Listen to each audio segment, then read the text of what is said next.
नमस्कार, capital TV Uttar Pradesh देख रहे हैं आप। आपके साथ मैं हूं बबीता। यूपी चुनाव से पहले विपक्ष की सियासी साजिशों को नाकाम करने के लिए बीजेपी एक के बाद एक मास्टर स्ट्रोक चल रही है, जिसने विरोधियों के होश उड़ा रखे हैं। आज सीएम योगी शामली के कैराना में पहुंचे। यहां उन्होंने उन परिवारों से मुलाकात की जो सांप्रदायिक दंगों के बाद यहां से पलायन कर गए थे और बीजेपी की सरकार ने उन्हें वापस बसाया है। इसके अलावा योगी ने कई परियोजनाओं का शिलान्यास और उद्घाटन भी किया। इसे यूपी विधानसभा चुनाव से पहले वेस्ट यूपी में नाराज चल रहे वोटरों को साधने के लिए बीजेपी का बड़ा दांव माना जा रहा है। आज सीएम योगी ने राकेश टिकैत के गढ़ में कैसे बड़ी सेंध लगाने का काम किया है, देखिए हमारी इस रिपोर्ट में। जैसे जैसे यूपी में विधानसभा चुनाव नजदीक आते जा रहे हैं, वैसे ही तमाम दल जनता को लुभाने की कोशिशों में लगे हुए हैं। सीएम योगी ने भी कैराना पहुंचकर विपक्षी और टिकैत को करंट लगाने का काम किया।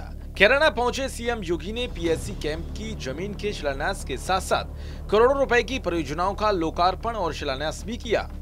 सबसे पहले कैराना पहुंचने के बाद योगी ने घर वापसी करने वाले परिवारों से ही मुलाकात की।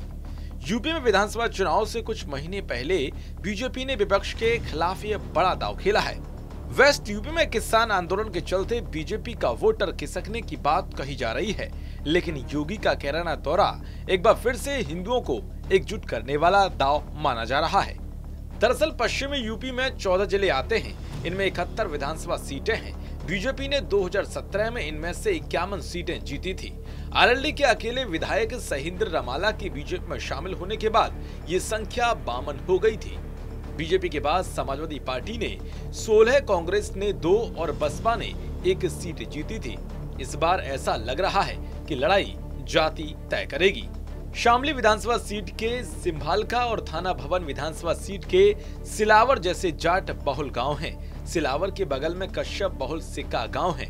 यहाँ के लोगों ने कहा है कि यहाँ से बीजेपी की जीत होगी, हमें मुफ्त राशन मिल रहा है और योगी सरकार के तहत शांतिपूर्ण जीवन जी रहे हैं। अपराध शून्य है। सिक्का के 4500 मतदाताओं में से 3500 कश्यप समुदाय के हैं। उधर विपक्ष मुख्य रूप से सपा और रालोद संयुक्त रूप से जाट मुस्लिम संयोजन पर भरोसा कर रहे हैं, जो लगभग 25 विधानसभा सीटों पर निर्णायक कारक बन जाता है।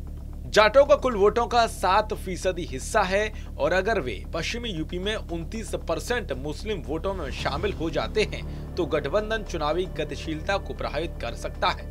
हालांकि ये फॉर्मूला 2019 के लोकसभा चुनाव के दौरान काम नहीं आया, क्योंकि जाट बीजेपी के साथ रहा और इस बार भी कुछ जाट वोटर को छोड़कर बीजेपी के साथ ही दिखाई दे रहे हैं। तो इस तरह से सीएम योगी ने टिकैत इफेक्ट की काट के लिए नया तरीका अपनाया है। सिर्फ योगी आदित्यनाथ ही नहीं, बल्कि पिछले दिनों अमित शाह ने भी हिंदुत्व, राष्ट्रवाद और सुरक्षा जैसे मसलों पर यूपी चुनाव की टोन सेट करने का प्रयास किया था।